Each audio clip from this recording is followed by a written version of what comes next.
ನಮಸ್ಕಾರ. ಈ ದಿನದ ಸುದ್ದಿಗೆ ಸ್ವಾಗತ. ನಾನು ಸ್ವಪ್ನ. ಅನರ್ಹರ ಬಿಪಿಎಲ್ ಕಾರ್ಡ್ಗಳನ್ನು ಮಾತ್ರ ವಾಪಸ್ ಪಡೆಯಲಾಗುವುದು. ಅರ್ಹರ ಕಾರ್ಡ್ಗಳಿಗೆ ತೊಂದರೆ ಇಲ್ಲ ಅಂತ ಮುಖ್ಯಮಂತ್ರಿ ಸಿದ್ದರಾಮಯ್ಯ ಅವರು ಸ್ಪಷ್ಟನೆಯನ್ನ ನೀಡಿದ್ದಾರೆ. ಬಾಗಲಕೋಟೆಯಲ್ಲಿ ಮಾಧ್ಯಮದವರ ಪ್ರಶ್ನೆಗೆ ಉತ್ತರಿಸಿದ ಅವರು, ಬಿಪಿಎಲ್ ಕಾರ್ಡ್ಗಳು ರದ್ದಾಗ್ತಾ ಇದ್ದಾವೆ ಅನ್ನೋ ಮಾಧ್ಯಮದವರ ಪ್ರಶ್ನೆಗೆ ಉತ್ತರ ನೀಡಿ ಬಿಪಿಎಲ್ ಕಾರ್ಡ್ಗಳು ರದ್ದಾಗ್ತಾ ಇದ್ದಾವೆ ಅನ್ನೋ ಪ್ರಶ್ನೆನೇ ಪೂರ್ತಿ ತಪ್ಪು. ಪತ್ರಕರ್ತರು ಸರಿಯಾಗಿ ತಿಳಿದುಕೊಂಡು ಬರಬೇಕು. ಅನರ್ಹರ ಕಾರ್ಡ್ಗಳನ್ನ ವಾಪಸ್ ಪಡೆಯಬಹುದು ಅನ್ನೋ ಆಲೋಚನೆ ಮಾತ್ರ ನಮ್ಮದಾಗಿದೆ. ಇದನ್ನು ಆಹಾರ ಇಲಾಖೆ ಪರಿಶೀಲಿಸ್ತಾ ಇದೆ. ಇನ್ನು ಅಂತಿಮ ತೀರ್ಮಾನ ಆಗಿಲ್ಲ. ಅನರ್ಹರಿಗೆ ಕೊಡಲ್ಲ, ಅರ್ಹರಿಗೆ ತಪ್ಪಿಸಲ್ಲ ಅಂತ ಮತ್ತೊಮ್ಮೆ ಸ್ಪಷ್ಟಪಡಿಸಿದ್ದಾರೆ. ಆದಾಯ ತೆರಿಗೆ ಪಾವತಿಸುವವರೆಗೂ ಸರ್ಕಾರಿ ನೌಕರರಿಗೂ ಬಿಪಿಎಲ್ ಕಾರ್ಡ್ ಕೊಡಬೇಕಾ ಅಂತ ಮರು ಪ್ರಶ್ನೆ ಮಾಡಿದ ಸಿಎಂ, ಯಾವ ಕಾರ್ಡ್ಗಳು ರದ್ದಾಗೋದಿಲ್ಲ, ಅನರ್ಹರಿಂದ ವಾಪಸ್ ಪಡೆಯಬಹುದು, ಅರ್ಹರು ವಂಚಿತರಾಗಬಾರದು ಅಂತ ಹೇಳಿದ್ದಾರೆ. 40% ಕಮಿಷನ್ ಆರೋಪದಿಂದ ಮುಕ್ತರಾಗಿದ್ದೇವೆ ಅನ್ನೋ ಆರ್ ಅಶೋಕ್ ಅವರ ಮಾತಿನ ಬಗ್ಗೆ ಕೇಳಲಾದ ಪ್ರಶ್ನೆಗೆ ಉತ್ತರಿಸಿದ ಅವರು, ಗುತ್ತಿಗೆದಾರರ ಸಂಘದ ಅಧ್ಯಕ್ಷರಾಗಿದ್ದ ಕೆಂಪಣ್ಣ ಅವರು ಕೊಟ್ಟ ದೂರಿನ ಆಧಾರದಲ್ಲಿ ನಾವು ತನಿಖೆಗೆ ಸೂಚನೆ ನೀಡಿದ್ದೇವೆ. ಸಾಕ್ಷ್ಯಾಧಾರಗಳ ಕೊರತೆಯಿಂದ ಕೊಲೆ ಆರೋಪಿಗಳು ಬಿಡುಗಡೆ ಆಗ್ತಾರೆ. ಹಾಗಂತ ಕೊಲೆನೇ ಆಗಿಲ್ಲ ಅಂದ್ರೆ ಅದರಲ್ಲಿ ಅರ್ಥನೇ ಇಲ್ಲ. ಕೊಲೆ ನಡೆದಿರುತ್ತೆ, ಸಾಕ್ಷಿಗಳು ಸಾಕ್ಷ್ಯ ಹೇಳೋದರಷ್ಟೇ ಇರುತ್ತೆ ಅಂತ ಹೇಳಿದ್ದಾರೆ. ಪಂಚಾಯತ್ ಅಭಿವೃದ್ಧಿ ಅಧಿಕಾರಿ ಪರೀಕ್ಷೆಯ ಪ್ರಶ್ನೆ ಪತ್ರಿಕೆ ಸೋರಿಕೆ ಆಗಿರೋ ಆರೋಪ ಕೇಳಿಬಂದಿದೆ. ರಾಯಚೂರು ಜಿಲ್ಲೆಯ ಸಿಂಧನೂರು ಪಟ್ಟಣದ ಅಭ್ಯರ್ಥಿಗಳು ಪರೀಕ್ಷೆಗೆ ಹಾಜರಾಗದೆ ಸರ್ಕಾರಿ ಪದವಿ ಕಾಲೇಜಿನ ಮುಂದಿನ ಕುಷ್ಟಗಿ ಸಿಂಧನೂರು ರಸ್ತೆ ತಡೆದು ಪ್ರತಿಭಟನೆಯನ್ನು ನಡೆಸಿದ್ದಾರೆ. ಪಿಡಿಒ ಸಾಮಾನ್ಯ ಪ್ರಶ್ನೆ ಪತ್ರಿಕೆ ಪರೀಕ್ಷೆಯಲ್ಲಿ ಕೆಪಿಎಸ್ಸಿ ಎಡವಟ್ಟನ್ನ ಮಾಡಿದೆ. ಒಂದು ಕೋಣೆಯಲ್ಲಿ 24 ಅಭ್ಯರ್ಥಿಗಳಿಗೆ ಪರೀಕ್ಷೆ ಬರೆಯೋದಕ್ಕೆ ಅವಕಾಶ ನೀಡಲಾಗಿದೆ. ಆದರೆ 24 ಪ್ರಶ್ನೆ ಪತ್ರಿಕೆಗಳ ಬದಲು ಕೇವಲ 12 ಪ್ರಶ್ನೆ ಪತ್ರಿಕೆಗಳನ್ನಷ್ಟೇ ಕೆಪಿಎಸ್ಸಿ ಕಳಿಸಿಕೊಟ್ಟಿದೆ. ಪ್ರಶ್ನೆ ಪತ್ರಿಕೆ ಲೀಕ್ ಆಗಿದೆ ಅಂತ ಆರೋಪಿಸಿ ಅಭ್ಯರ್ಥಿಗಳು ಪ್ರತಿಭಟನೆಯನ್ನ ಕೈಗೊಂಡಿದ್ದಾರೆ. ಬೀದರ್, ಕಲಬುರಗಿ ಹಾಗೂ ಯಾದಗಿರಿಯಿಂದ ಪರೀಕ್ಷೆಯನ್ನು ಬರೆಯೋದಕ್ಕೆ ಅಭ್ಯರ್ಥಿಗಳು ಆಗಮಿಸಿದ್ದು ನೂರಾರು ಮಂದಿ ಪ್ರತಿಭಟನೆಯಲ್ಲಿ ಪಾಲ್ಗೊಂಡಿದ್ದಾರೆ.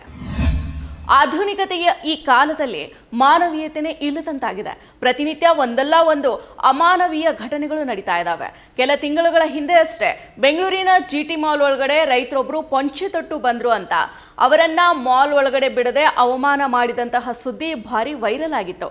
ಈ ಘಟನೆ ಮಾಸುವ ಮುನ್ನನೇ ಇಂತಹದೇ ಮತ್ತೊಂದು ಪ್ರಕರಣ ಬೆಳಕಿಗೆ ಬಂದಿದೆ. ಫುಡ್ ಡೆಲಿವರಿ ಬಾಯ್ಸ್ ಈ ಲಿಫ್ಟ್ನ ಉಪಯೋಗಿಸಬಾರದು ಅಂತ ಮಂತ್ರಿ ಮಾಲ್ ಸಿಬ್ಬಂದಿ ಡೆಲಿವರಿ ಬಾಯ್ ಒಬ್ಬರಿಗೆ ತಾಕೀತನ್ನ ಮಾಡಿದ್ದಾರೆ. ಫುಡ್ ಡೆಲಿವರಿ ಬಾಯ್ಗೆ ಆದ ಈ ಅಪಮಾನಕ್ಕೆ ಇದೀಗ ಭಾರಿ ಆಕ್ರೋಶ ವ್ಯಕ್ತ ಆಗ್ತಾ ಇದೆ. ಬೆಂಗಳೂರಿನ ಮಂತ್ರಿ ಮಾಲ್ನಲ್ಲಿ ಡೆಲಿವರಿ ಬಾಯ್ ಒಬ್ಬರಿಗೆ ಅವಮಾನ ಮಾಡಲಾಗಿದೆ. ಇಲ್ಲಿನ ಸಿಬ್ಬಂದಿ ಡೆಲಿವರಿ ಬಾಯ್ಸ್ ಈ ಲಿಫ್ಟ್ ಅನ್ನ ಬಳಸೋ ಹಂಗಿಲ್ಲ ಅಂತ ತಾಕೀತನ್ನ ಮಾಡಿದ್ದಾರೆ. ಈ ಕುರಿತ ವಿಡಿಯೋನ ಚೇತನ್ ಸೂರ್ಯ ಎಸ್ ಅನ್ನೋರು ತಮ್ಮ ಎಕ್ಸ್ ಖಾತೆಯಲ್ಲಿ ಹಂಚಿಕೊಂಡಿದ್ದು, ಇದೆಂತಹ ಅಸ್ಪೃಶ್ಯತೆ. ಅಂದು ಪಂಚೆ ತೊಟ್ಟು ಬಂದ ರೈತನನ್ನ ಒಳಗೆ ಬಿಡದೆ ಅವಮಾನ ಮಾಡಿದ ಪ್ರಕರಣ ಮಾಸು ಮುನ್ನಾನೆ ಇಂದು ಡೆಲಿವರಿ ಹುಡುಗರಿಗೆ ಮಂತ್ರಿ ಮಾಲ್ ಅಪಮಾನ ಮಾಡಿದೆ ಅನ್ನೋ ಶೀರ್ಷಿಕೆಯನ್ನ ಬರೆದುಕೊಂಡಿದ್ದಾರೆ. ವೈರಲ್ ಆಗ್ತಾ ಇರೋ ವಿಡಿಯೋದಲ್ಲಿ ಡೆಲಿವರಿ ಬಾಯ್ಸ್ ಈ ಲಿಫ್ಟ್ ಬಳಸಬಾರದು ಅಂತ ಅವಮಾನ ಮಾಡುವಂತಹ ದೃಶ್ಯವನ್ನ ನಾವು ಕಾಣಬಹುದು.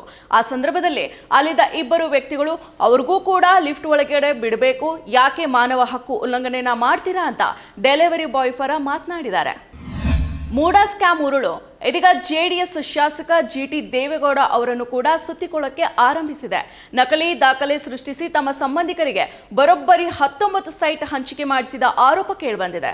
ಹೌದು, ಈ ಹಿಂದೆ ಮೈಸೂರು ದಸರಾ ಕಾರ್ಯಕ್ರಮದಲ್ಲಿ ಮೂಡಾ ಹಗರಣಕ್ಕೆ ಸಂಬಂಧಿಸಿದಂತೆ ಸಿಎಂ ಸಿದ್ದರಾಮಯ್ಯ ಯಾಕೆ ರಾಜೀನಾಮೆ ನೀಡಬೇಕು ಅಂತ ಪ್ರಶ್ನೆ ಮಾಡಿ ಅವರ ಬೆನ್ನಿಗೆ ನಿಂತಿದ್ದ ಜಿಟಿ ದೇವೇಗೌಡ ಅವರಿಗೂ ಕೂಡ ಮೂಡಾ ಸಂಕಷ್ಟ ಆರಂಭ ಆಗಿದೆ. ಚಾಮುಂಡೇಶ್ವರಿ ಕ್ಷೇತ್ರದ ಜೆಡಿಎಸ್ ಶಾಸಕ ಜಿಟಿ ದೇವೇಗೌಡ ಅವರ ಸಂಬಂಧಿಯು ಮೂಡಾದಿಂದ 19 ಸೈಟ್ ಪಡೆದಿರೋ ಗಂಭೀರ ಆರೋಪ ಕೇಳಿಬಂದಿದೆ. ಸಿದ್ದರಾಮಯ್ಯ ವಿರುದ್ಧ ದೂರನ್ನ ನೀಡಿದ ಸಾಮಾಜಿಕ ಕಾರ್ಯಕರ್ತ ಸ್ನೇಹಮಯಿ ಕೃಷ್ಣ ಈ ಬಗ್ಗೆ ಗಂಭೀರ ಆರೋಪನ ಮಾಡಿದ್ದು, ಜಿಟಿ ದೇವೇಗೌಡ ಅವರ ಸಹೋದರಿಯ ಮಗ ಮಹೇಂದ್ರ 19 ಸೈಟ್ ಅನ್ನ ಪಡೆದಿದ್ದಾರೆ. ಅಲ್ಲದೆ ಈ ಪ್ರಕ್ರಿಯೆಯಲ್ಲಿ ಜಿಟಿ ದೇವೇಗೌಡ ತಮ್ಮ ವರ್ಚಸ್ಸು ಪ್ರಭಾವವನ್ನ ಬಳಕೆ ಮಾಡಿದ್ದಾರೆ ಅಂತ ಆರೋಪ ಮಾಡಿದ್ದಾರೆ.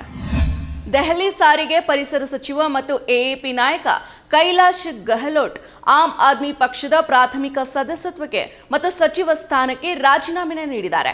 ಎಎಪಿಗೆ ರಾಜೀನಾಮೆ ನೀಡಿರೋ ಬಗ್ಗೆ ಎಎಪಿಯ ರಾಷ್ಟ್ರೀಯ ಸಂಚಾಲಕ ಅರವಿಂದ್ ಕೇಜ್ರಿವಾಲ್ ಅವರಿಗೆ ಪತ್ರನ ಬರೆದಿದ್ದಾರೆ. ಹಾಗೇನೇ ಸಚಿವ ಸ್ಥಾನಕ್ಕೂ ಕೂಡ ರಾಜೀನಾಮೆ ನೀಡಿರೋ ಅವರು ಮುಖ್ಯಮಂತ್ರಿಗೆ ರಾಜೀನಾಮೆಯನ್ನ ಸಲ್ಲಿಸಿದ್ದಾರೆ.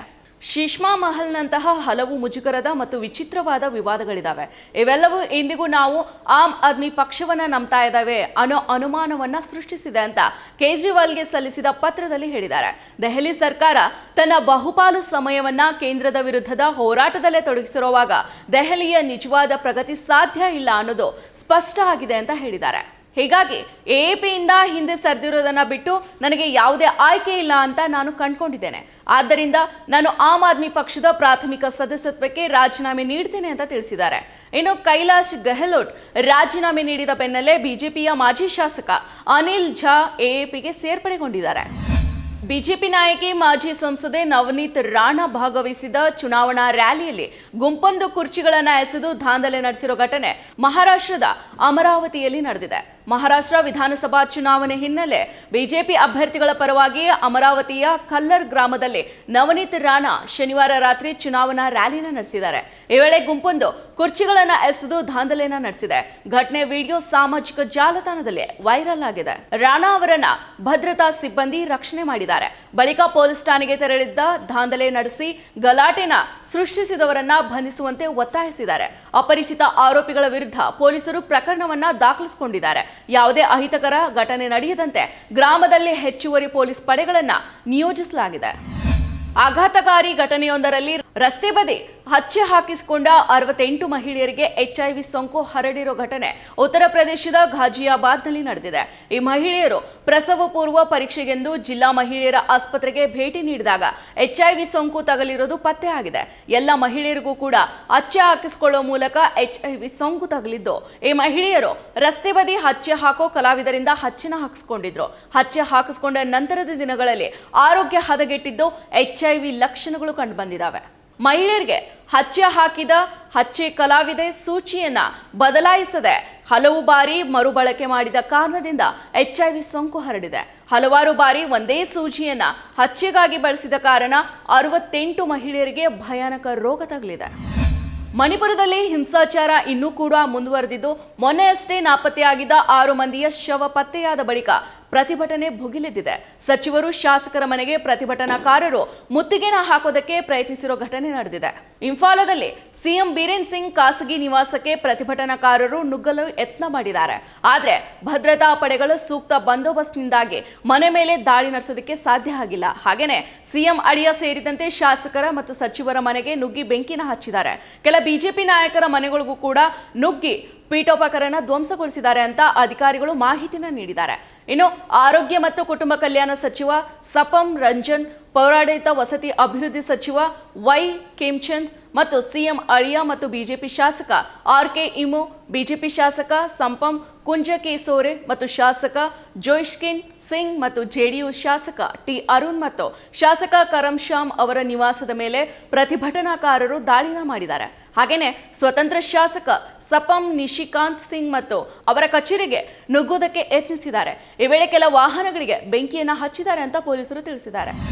ಇಸ್ರೇಲ್ ಪ್ರಧಾನಿ ಬೆಂಜಮಿನ್ ನೇತನ್ಯಾಹು ಅವರ ನಿವಾಸದ ಮೇಲೆ ಬಾಂಬ್ ದಾಳಿ ನಡೆದಿದೆ. ಇಸ್ರೇಲ್ನ ಸಿಸೇರಿಯಾ ಪಟ್ಟಣದಲ್ಲಿರೋ ನಿವಾಸದ ಮೇಲೆ 2 ಬಾಂಬ್ಗಳನ್ನು ಎಸೆಯಲಾಗಿದೆ ಅಂತ ವರದಿಯಾಗಿದೆ. ಇಸ್ರೇಲ್ ಪೊಲೀಸರ ಪ್ರಕಾರ ನೇತನ್ಯಾಹು ಅವರ ನಿವಾಸದ ಮೇಲೆ ಎಸೆಯಲಾದ ಬಾಂಬ್ಗಳು ಮನೆಯ ಉದ್ಯಾನಕ್ಕೆ ಬಿದ್ದಿದೆ. ಯಾವುದೇ ಪ್ರಾಣಹಾನಿಯಾಗಿಲ್ಲ. ಬಾಂಬ್ ದಾಳಿ ನಡೆಸಿದಾಗ ನೇತನ್ಯಾಹು ಅಥವಾ ಅವರ ಕುಟುಂಬದವರು ಯಾರೂ ಕೂಡ ಮನೆಯಲ್ಲಿ ಇರಲಿಲ್ಲ. ಘಟನೆಯ ಬಗ್ಗೆ ಇಸ್ರೇಲ್ ರಕ್ಷಣಾ ಸಚಿವ ಇಸ್ರೇಲ್ ಕಾಟ್ಜ್ ಅವರು ಟ್ವೀಟ್ ಅನ್ನು ಮಾಡಿದ್ದು, ಘಟನೆಯು ಎಲ್ಲ ಕೆಂಪುಗೆರೆಗಳನ್ನು ಮೀರಿದೆ. ತಕ್ಷಣ ಅಗತ್ಯ ಕ್ರಮಗಳನ್ನು ತೆಗೆದುಕೊಳ್ಳುವಂತೆ ಮತ್ತು ಪರಿಸ್ಥಿತಿಯನ್ನ ನಿಯಂತ್ರಣ ಮಾಡುವಂತೆ ಇಸ್ರೇಲ್ ಪೊಲೀಸರು ಮತ್ತು ರಕ್ಷಣಾ ಪಡೆಗಳಿಗೆ ಸೂಚನೆಯನ್ನು ನೀಡಲಾಗಿದೆ ಅಂತ ತಿಳಿಸಿದ್ದಾರೆ.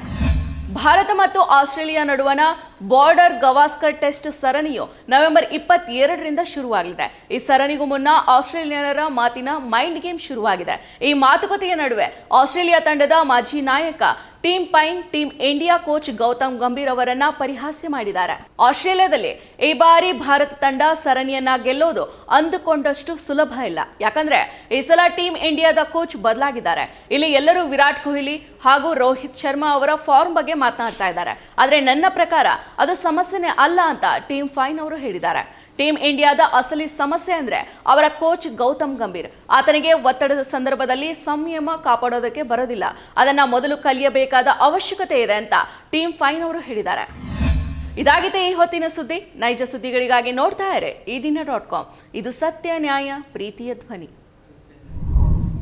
ಮತ್ತಷ್ಟು ವಿಶೇಷ ವಿಡಿಯೋಗಳನ್ನು ನೋಡಲು ಮತ್ತು ಹೊಸ ವಿಡಿಯೋಗಳ ಬಗ್ಗೆ ತಿಳಿಯಲು ಈ ದಿನ.com ಯೂಟ್ಯೂಬ್ ಚಾನೆಲ್ ಸಬ್ಸ್ಕ್ರೈಬ್ ಮಾಡಿ ಮತ್ತು ಬೆಲ್ ಐಕಾನ್ ಕ್ಲಿಕ್ ಮಾಡಿ.